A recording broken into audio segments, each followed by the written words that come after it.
R ನಗರ ಶಾಸಕ ಮುನಿರತ್ನರವರ ಅತ್ಯಾಚಾರ ಪ್ರಕರಣ ದಿನದಿಂದ ದಿನಕ್ಕೆ ಬೇರೆ ಬೇರೆ ಆಯಾಮಗಳನ್ನು ಪಡ್ಕೊಳ್ತಾ ಇದೆ. ಪ್ರಕರಣಕ್ಕೆ ಸಂಬಂಧಪಟ್ಟಂಗೆ ಈಗ ವೈಯಾಲಿ ಕವಲ್ ಪೊಲೀಸ್ ಠಾಣೆಯಲ್ಲಿ ಪ್ರಕರಣ ದಾಖಲಾಗಿ ಆ ಸಂತ್ರಸ್ತೆಯ ದೂರಿನ ಅನ್ವಯ ಸರ್ಕಾರ SIT ತಂಡವನ್ನು ರಚನೆ ಮಾಡಿ SIT ತಂಡ ಸುಮಾರು ಮುನಿರತ್ನರವರ ಈ ಪ್ರಕರಣಕ್ಕೆ ಸಂಬಂಧಪಟ್ಟಂಗೆ 11 ಕಡೆಗಳಲ್ಲಿ ತನಿಖೆಯನ್ನು ಮುಂದುವರಿಸಿದೆ.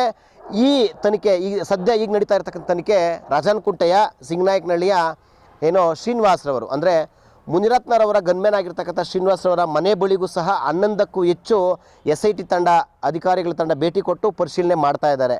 ಸಂತ್ರಸ್ತೆಯ ಆರೋಪಗಳು ನಂತರ ಆಗಿರ್ತಕ್ಕಂಥ ವಿದ್ಯಮಾನಗಳು ಈ ಎಲ್ಲ ಆಯಾಮಗಳಲ್ಲಿ ಈಗ 11 ಕಡೆಗಳಲ್ಲಿ SIT ತಂಡ ತನಿಖೆಯನ್ನು ಮುಂದುವರಿಸಿದ್ದು, ಗನ್ಮ್ಯಾನ್ ಕಳೆದ 3-4 ದಿನಗಳಿಂದ ಮನೆಗೆ ಬಂದಿಲ್ಲ ಅಂತಕ್ಕಂಥ ಮಾಹಿತಿ ಲಭ್ಯ ಆಗ್ತಾ ಇದೆ.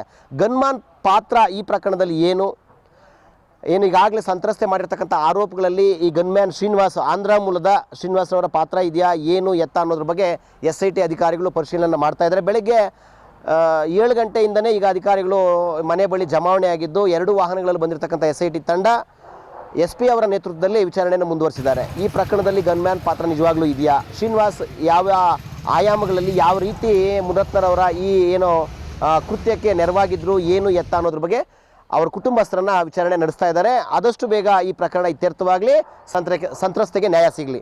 ಶಶಾಂಕ್ ಜೊತೆ ಸುರೇಶ್ ಬಾಬು, ವಿಶ್ವಭಾರತಿ, ಯಲಹಂಕ.